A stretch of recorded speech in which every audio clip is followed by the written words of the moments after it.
ஓம் ஆதித்யாய ச சோமாய மங்களாய புதாய ச குரு சுக்ரசனீப்யஸ்ச ராகவே கேதவே நமோ நமः. ஆதித்யாதி நவகிரதேவதாபியோ நமः. ஸ்ரீகுருப்பியோ நமः. எல்லாம் வல்ல என் குருநாதரையும் ஆதித்யாதி நவகிரகங்களையும் என்னுடைய குலதெய்வத்தையும் வணங்குகிறேன். செப்டம்பர் மாத ராசி பலன்கள். உலகம் முழுவதும் வாழக்கூடிய அன்பு பக்தர்களே, செப்டம்பர் மாத ராசி பலன்கள். சூரிய பகவான் தன்னுடைய சொந்த வீடான சிம்மத்திலே ஆட்சி பலம் பெறுகின்ற அற்புதமான ஒரு மாதம். எப்பொழுதுமே சூரியனை அடிப்படையாக கொண்டது தான் மற்ற எல்லா கோள்களும் கிரகங்களும். அதெல்லாம் வலுவான கிரகம் சனியாக இருக்கலாம், குருவாக இருக்கலாம், ரொம்ப வேகமான கிரகம் செவ்வாயாக இருக்கலாம், பணத்தை வாரி வழங்கக்கூடிய குரு சுக்கிரனாக இருக்கலாம். அப்போது எத்தனை வலுவான கிரகங்கள் இருந்தாலுமே கூட சூரியன் தான் ரொம்ப முக்கியம். அப்பேற்பட்ட சூரிய பகவான் ஆட்சி பலம் சிம்மத்தில் ஆட்சி பலம் பெறுகின்ற ஒரு அற்புதமான மாதமாக இந்த செப்டம்பர் மாதம் திகழ்கிறது. அப்போ இந்த செப்டம்பர் மாதத்தை பொறுத்தவரையில் மேஷம், சிம்மம், அதே போல் கும்பம் மற்றும் விருச்சகம், இந்த ராசிக்கெல்லாம் ஒரு சிறப்பான பலன்கள் இந்த மாதம் அமைகிறது. இதுபோக 12 ராசி என்பர்களுக்கும் உலகம் முழுவதும் வாழக்கூடிய, நீங்கள் என்ன ஊரில் எந்த கண்ட்ரியில் இருந்தாலும் சரிதான், அப்போ உலகம் முழுவதும் வாழக்கூடிய அத்தனை ஜீவராசிகளுக்கும் 12 ராசி என்பர்களுக்கும் இந்த ஆவணி மாதம் பொதுவாக சிறப்பானதாக இருக்கும். ஏன்னா சூரியன் சிறப்பான முறையில் இருக்கிறார். காலபுருஷனுக்கு 5ஆம் பாவத்தில் தன்னுடைய சொந்த வீட்டில் ஆட்சி பலம் பெறுகின்றார். ஏன்னா இப்போ சனி வேற வக்ரம் அடைஞ்சிருக்கிறாரு. சூரியனுக்கு சனியுடைய பார்வை கிடைக்கல. சனி சூரியன் சேர்க்கை இருக்குமே, ஆனால் அது அரசாங்கத்துக்கே ஆபத்து ஏற்பட்டிருக்கும். இப்போ கூட பார்த்தீங்கன்னாக்கா வங்காளதேசத்தில் நம்முடைய அருகாமையில் இருக்கக்கூடிய ஒரு நாடு வங்காளதேசம். இந்த பங்களாதேஷில் இப்போ இராணுவ புரட்சி ஏற்பட்டிருக்கு. இந்த பக்கம் பாகிஸ்தான்லேயும் பிரச்சனையாக இருந்துக்கிட்டு இருக்கு. அதே போல் ஈராக் அங்கேயும் கொஞ்சம் ப்ராப்ளமாக இருந்துக்கிட்டு இருக்கு. அப்போ இந்த கிழக்கிந்திய அந்த நாடுகளுக்கெல்லாம் பிரச்சனைக்கு காரணம் இந்த சனி பகவானுடைய வக்ரம். அதே போல் இந்த செப்டம்பர் மாதம் சூரிய பகவான் சிம்மத்தில் இருக்கும்போது, ஒருவேளை சனி பகவான் நார்மலான பொசிஷனில் கும்பத்தில் இருப்பாரே, ஆனால் அது 12 ராசிக்கும் அந்த அரசாங்கத்துக்கே கூட அது பிரச்சனையாக இருந்திருக்கும். நல்ல வேளை அந்த சனி பகவான் வக்ரம் அடைஞ்ச காரணத்தினால் 12 ராசி அன்பர்களுக்கும் நல்ல சுபத்துவமான பலன்கள் அரசாங்கத்துக்கும் அரசியல் தலைவர்களுக்கும் நாட்டுக்கும் நாட்டு மக்களுக்கும் விவசாயத்திற்கும், மாடு கன்று வச்சுருக்கக்கூடியவங்க, தோட்டந்தொடர்பு வச்சுருக்கக்கூடியவங்க, நீர்ப்பாசனத்தை நம்பி இருக்கக்கூடியவங்க, மெயினாக விவசாயம் செய்யக்கூடிய என் அன்பு சகோதர சகோதரிகள், அப்போ இவங்க பொதுவாகவே இந்த நாட்டிற்கு இந்த செப்டம்பர் மாதம் ஒரு சிறப்பான நல்ல புண்ணியமான பலன்களை தரப்போகுது. ஒரு புண்ணியமான மாதம்னு சொன்னால் கூட அது ஏற்றுக்கொள்ளக்கூடியதாக இருக்கும். காரணம் என்னன்னு கேட்டிங்கனாக்கா, சூரியனோடு இணைந்த புதன் பகவான் 2-11 கூடியவன் சூரியனுக்கு. 2-11 கூடிய புதனும் இங்கே சிம்ம ராசியில் அமைந்திருக்கிறார். குரு 4-10 அமைந்திருக்கிறார். அதே போல் ராகுவும் கேதுவும் கூட இங்கே கீழே இறங்கி உத்திரட்டாதி நட்சத்திரம் இறங்கி கீழே வந்துக்கிட்டு இருக்காங்க. அப்போ பொதுவாக இந்த செப்டம்பர் மாதத்தை பொறுத்தவரையில் சனியுடைய நட்சத்திரத்தில் ராகுவும், இந்த பக்கம் பார்த்திங்கனாக்கா அஸ்தம் நட்சத்திரத்தில் கேதுவும், அதே போல் சதயம் நட்சத்திரத்தில் சனி பகவானும் சஞ்சாரம் செய்கிறார்கள்.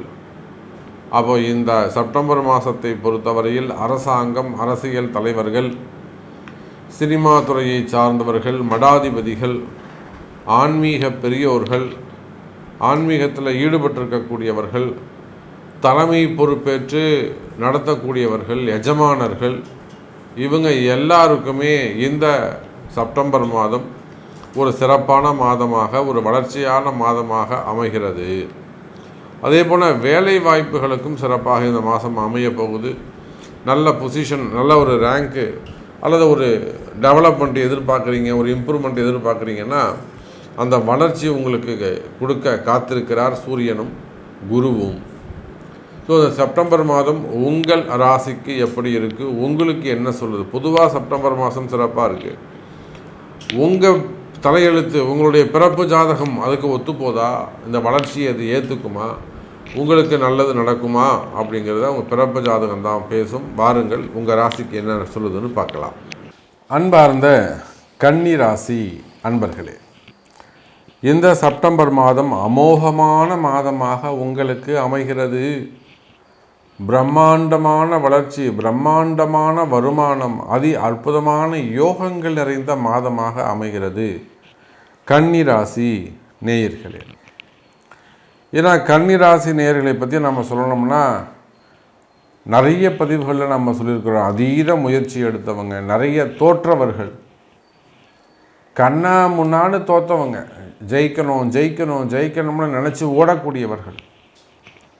எப்படியாவது நான் ஜெயிக்கிறேன் சாமி, எனக்கு நிறைய கமிட்மெண்ட்ஸ் இருக்குது, என் குடும்பம் ரொம்ப கஷ்டப்பட்ட குடும்பம், ரொம்ப சென்டிமெண்ட்டான குடும்பம், நான் ஒரு ஆள் தான் இருக்கேன், நான் தான் சம்பாதிக்கணும். பொறுப்பான மனிதர்கள் கன்னிராசி அன்பர்கள், ரெஸ்பான்சிபிள் பர்சன்ஸ் அப்படின்னா நம்ம கன்னிராசிக்குத்தான் அது பொருந்தும். அப்படி பார்க்கின்ற பொழுது மிக பொறுப்பான கன்னிராசினியர்களே, உங்களுடைய தோல்விகள் எனக்கு தெரியும், உங்களுடைய வலிகள், மன வலிகள் என்னன்றது எனக்கு தெரியும், உங்களுடைய பெயின் எந்த அளவுக்கு உங்கள்கிட்ட இருக்குது. ஸோ உங்களுக்கு என்ன தேவை, எந்த மாதிரியான முன்னேற்றம் தேவை என்பதையும் நான் உணர்வேன். அந்த வகையில் பார்க்க போனால் அதிகம் கஷ்டப்படக்கூடிய கன்னி ராசி நேயர்களே, இந்த மாதம் முதல் உங்களுக்கு அற்புதமான யோகம் நிலவுகிறது.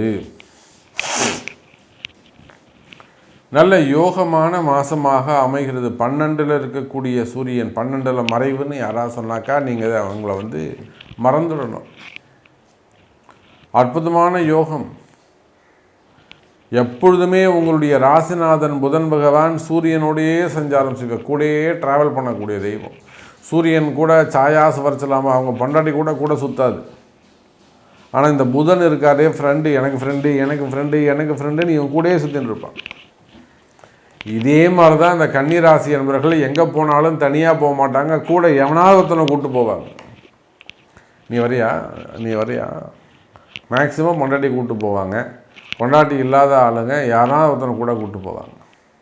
அல்லது யாராவது ஒருத்தரை வாழ வைக்கணும்னு இவங்க துடிச்சிக்கிட்டு இருப்பாங்க. என் முதலாளி நல்லா இருக்கணும், என் ஓனர் நல்லா இருக்கணும், விசுவாசமாக இருப்பது. பொதுவாகவே கன்னிராசியில் உங்களுக்கு ஒரு வேலையாட்கள் அமைவாரே, ஆனால் நீங்கள் கொடுத்து வைத்த நபர்களாக இருப்பீர்கள். அப்போ அதிகம் கஷ்டப்படக்கூடிய கன்னிராசி என்பர்களே, இந்த மாதம் நல்ல யோகமான மாதமாக அமைகிறது. திடீர்னு ஏதாவது உங்களுக்கு வேலை போயிருக்கலாம். நிறைய நம்ம பார்க்குறோம், வெளிநாடுகளில் நல்ல பொசிஷனில், நல்ல ரேங்கில், ஒரு ஹையர் பொசிஷனில் இருப்பாங்க. திடீர்னு வேலை போயிட்டோம். அந்த வேலை எப்படி போகும்னா, சம்பந்தமே இல்லாத வீண்பழி அவமானமாக இருக்கும். சற்றும் சம்பந்தம் இல்லாத வீண்பழி அவமானமாக இருக்கும். என்ன செய்வாங்க அப்படின்னு பார்த்தீங்கன்னாக்கா, இதேன்னு ஒரு குற்றச்சாட்டுகளை சுமத்தி அவங்கள தூக்கி வெளியில் போட்டுருவாங்க. ஒரு சிறை தண்டனைக்கு சமமானது. ஒரு ஜெயிலில் போட்டால் எப்படி இருக்குமோ, ஒரு தண்டனை கொடுத்தா எப்படி இருக்குமோ அதற்கு சமமான ஒரு தண்டனையை கொடுத்துருவாங்க. அவங்கள்ட்ட லெட்டர் வந்தால் தான் இந்த பிரச்சனையை விட்டு வெளியில் வர முடியும், இந்த ஊரை விட்டு வெளியில் வர முடியும், இல்லைனா இந்த ஊரை விட்டே வெளியில் வர முடியாது, இல்லைனா வேறு எங்கேயுமே நம்ம வேலைக்கு போக முடியாது. இந்த மாதிரியெல்லாம் மிகப்பெரிய விண்படி அவமானங்களை எல்லாம் சந்தித்த எனதருமை கன்னிராசி நேயர்களே, அப்படியெல்லாம் உங்களுக்கு ஏதேனும் பிரச்சனைகள் இருக்குமே ஆனால் அவையெல்லாம் விலகுவதற்கு, நிவர்த்தியாவதற்கு வாய்ப்புகள் உண்டு. உண்மையிலே அப்படி ஒரு பிரச்சனை இருக்குது சாமி, நான் ஒரு மடாதிபதியாக இருக்கேன், ஆன்மீகத்தில் இருக்கேன், ஆன்மீக பெரியோர்களாக இருக்கேன், இல்லை ஒரு பிஸ்னஸ் மேனாக இருக்கேன், அல்லது ஒரு ஃபேமிலி செக்டரில் இருக்கேன், எனக்கு உண்மையிலேயே அப்படி ஒரு ப்ராப்ளம் இருக்குது அப்படின்னு நீங்கள் ஃபீல் பண்ணிங்கனாக்கா அதற்கு நிவர்த்தி உண்டு. உங்களுடைய பிறப்பு ஜாதகம். அப்போ எதனால் இந்த மாதிரி நடக்குது, இன்னும் எத்தனை நாளுக்கு இந்த மாதிரி நடக்கும், இது எப்போ கிளியர் ஆகும், இதையெல்லாம் எடுத்து சொல்லக்கூடியது உங்களுடைய பிறப்பு ஜாதகம். எனதருமை கன்னிராசி நேயர்களே, அப்போ காலம் காலமாக வரக்கூடிய கஷ்டங்கள் மெயினாக வருமானம், உத்தியோகம், பிஸ்னஸ், இதை 3 பற்றி தான் நான் பேசுகிறேன். வருமானம், ஜாபு, பிஸ்னஸ், இந்த 3 ரிலேட்டடாக நீங்கள் என்னெல்லாம் உங்களுக்கு ஸ்ட்ரகிளிங் இருக்கோ, என்னெல்லாம் ப்ராப்ளம் இருக்கோ, நிச்சயமாக அதெல்லாம் சரி செய்வதற்கான மாதமாக இந்த மாதம் அமைகிறது. இப்போ உங்களுக்கு பிஸ்னஸில் என்ன ப்ராப்ளம் இருக்குது? எனக்கு பிஸ்னஸே இல்லை, டெவலப் ஆகலை, இல்லை டல்லாகிடுச்சு, ஸோ டிரான்சாக்ஷன் கம்மியாகிடுச்சு, எனக்கு ஆர்டர் இல்லை. சரி, உங்களுக்கு என்ன மாதிரியான பிரச்சனைகள் இருக்கோ அதை நீங்கள் நிச்சயமாக உங்களுடைய பிறப்பு ஜாதகத்தை கொண்டு தொடர்பு கொள்வீர்களே, ஆனால் அதுக்கு ஒரு நல்ல சொல்யூஷன் காணப்படும். அப்போ மீண்டும் அந்த தொழில் நல்லா சிறப்பான முறையில் ஓங்கி வளர்ந்து வருவதற்கான வாய்ப்புகள் உருவாகிறது எனதருமை கன்னிராசி நேயர்களே. அதே போல் தொழிலில் இருக்கக்கூடிய சங்கடங்கள், கடன் சுமைகள், கடன் பிரச்சனைகள், வம்பு வழக்குகள், கோர்ட்டு கேஸு சம்பந்தப்பட்ட பிரச்சனைகள், அது இடப்பிரச்சனையாக இருக்கலாம், சொத்து பிரச்சனையாக இருக்கலாம், தொழில் பிரச்சனையாக இருக்கலாம், பார்ட்னர்ஷிப்புக்குள்ளே வரக்கூடிய பிரச்சனைகளாக இருக்கலாம், அல்லது தொழில் ரீதியாக ஆர்டர்ஸ் ரீதியாக வரக்கூடியதாக இருக்கலாம், அல்லது ஏதேனும் பணங்காசுகள், கடன் சுமைகள், கடன் பிரச்சனைகளால் வரக்கூடியதாக இருக்கலாம். அப்போ கடுமையான வம்பு வழக்குகள் இருக்குமே, ஆனால் அந்த வம்பு வழக்குகள் எல்லாம் கூட விலகுவதற்கு வாய்ப்புகள் உண்டு கன்னிராசி நேயர்களே. இன்னும் சொல்ல வேண்டும் என்று சொன்னால் கன்னிராசி நேயர்களே, உங்களுக்கு இருக்கக்கூடிய கடன் சுமைகள், கடன் பிரச்சனைகள் விலகும்.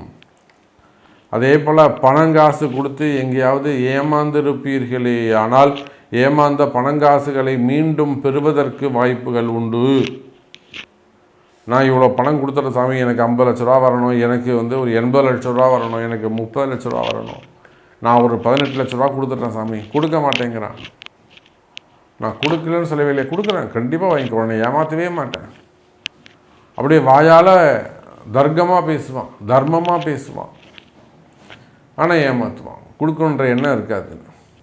அதுபோல் பணங்காசுகள் கொடுத்து எங்கேயாவது ஏமாந்திருப்பீர்களே, ஆனால் கவலை வேண்டாம் கன்னிராசி நேயர்களே, அந்த இழந்த பணத்தை மீண்டும் பெறுவதற்கு வாய்ப்புகள் உண்டு.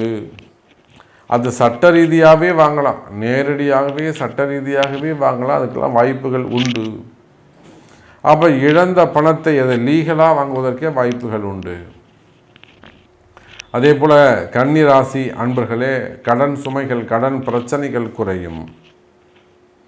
இன்னும் சொல்லப்போனால் உடல்நிலை ஆரோக்கியம், மனசில் ஒரு பயமாக இருக்கிறது, எதுக்கு எடுத்தாலும் மனசு பயப்படுவது, ஆயுள் ஆரோக்கியம், செய்வினை கோளாறுகள், மெயினாக ஆயுள் பாவம் ஆரோக்கியத்தில் அதிக எச்சரிக்கை, அதிக கவனம் தேவை கன்னிராசி அன்பர்களே. ஒரு ஆயுஷ் ஹோமம் பண்ணிக்கிறது நல்லது, வீட்டில் ஒரு ஹோமம் பண்ணிக்கிறது நல்லது. நிறைய இடங்களில் நாம் போய் செஞ்சு வைக்கிறோம். அப்போ தொடர்ந்து ஒரு வீட்டை ஒரு பிரச்சனையாகவே இருக்குது, வீட்டில் இருக்க முடியல, வெளியில் போனால் நிம்மதியாக இருக்குது. அப்போ வீட்டில் ஏதோ சம்திங் ப்ராப்ளம் இருக்குதுன்னு அர்த்தம், செய்வினைகள் இருக்குதுன்னு அர்த்தம். ஏதோ ஒன்று இருக்குது சாமி, ஆனால் அதனால தான் இப்படி நடக்குது, 2-3 பேர் என்கிட்ட சொல்லிட்டாங்க. அப்போ அந்த மாதிரியான பிரச்சனைகள் இருக்குமே, ஆனால் கன்னி ராசி என்பவர்களே செய்வினை கோளாறுகள் விலகும். அப்போ அதுக்குரிய பரிகாரங்கள், பிராயச்சித்தங்கள், இடதோஷ நிவர்த்திகள் செய்து கொள்ள வேண்டும் கன்னி ராசி நேயர்களே. திருமண யோகங்கள், திருமண யோகத்தை பொறுத்தவரையில் இந்த மாதம் திருமணத்திற்கான மாதமாக அமைகிறது. திருமண யோகங்கள் கைகூடும், நல்ல திருமண யோகங்கள் கைகூடும். முதல் திருமணம், இரண்டாவது திருமணம், தடைப்பட்ட திருமணம், தள்ளிப்போன திருமணம், திருமண யோகங்கள் கைகூடும். மெயினாக 30 வயசாது 35 வயசாதுன்னு கல்யாணம் ஆகலை, ஒருதலை பட்சமாக நீங்கள் காதலிக்கிறீங்க, அப்போ திருமண நடக்குமா சாமி அப்படின்னு கேட்டால் நிச்சயமாக திருமண யோகங்கள் கைகூடும். அதே போலத்தான் குழந்தை பாக்கியம், குழந்தை பாக்கியத்தை பொறுத்தவரையில் கன்னிராசி அன்பர்களே குழந்தை பாக்கியம் கைகூடும். ராசிக்கு 9ல் இருக்கக்கூடிய குருவால், 9ல் குரு இருக்கிறவனுக்கு எல்லா யோகமும் உண்டுன்னு சொல்லுவாங்க. அவள் குழந்தை பாக்கியம் உண்டு. அப்போ உங்கள் பிறப்பு ஜாதகத்தை கொண்டு கணவன் மனைவி இருவருடைய ஜாதகத்தையும் கொண்டு பார்த்து அதுக்குரிய ஆலயங்கள், வழிபாடுகள், பிராயச்சித்தங்கள் செய்வீர்களே ஆனால், ஒரு சந்தான கோபால ஹோமோ, சத்சந்தான ஹோமோ, இந்த மாதிரியான வழிபாடுகள் செய்வீர்களே ஆனால் நிச்சயமாக ஒரு இயற்கையாகவோ அல்லது ட்ரீட்மெண்ட் மூலமாகவோ குழந்தை பாக்கியம் நிச்சயம் உண்டு. நாங்கள் ஏற்கனவே ட்ரீட்மெண்ட் எடுத்துகிட்ட சாமி 2 முறை முயற்சி பண்ணிட்டோம், ஃபெயிலியர் ஆகிடுச்சு. நான் சொல்கிறது மட்டும் செய்யுங்க, நிச்சயமாக உங்களுக்கு அந்த குழந்தை பாக்கியம் கிடைக்கும். ஸோ நம்ம நிறைய விஷயங்கள் பேசிக்கொண்டே போகலாம். உங்களுடைய கேள்வி என்னன்னு பார்க்கணும். எல்லாத்த பற்றியும் சொல்கிறீங்களா சாமி, என்னை பற்றி நீங்கள் சொல்லவே இல்லையே. அப்போ உங்களுடைய கேள்வி என்ன, உங்களுக்கு என்ன நடக்கணும் அப்படிங்கிறத சொல்லுங்கள். நிச்சயமாக உங்களுக்கும் நல்ல எதிர்காலம் அமையும் என்பதை தெரிவித்துக்கொண்டு மீண்டும் வேறு அற்புதமான பதிவில் சந்திக்கிறேன். நன்றி, நமச்சிவாயம். ஜெய் வராகி.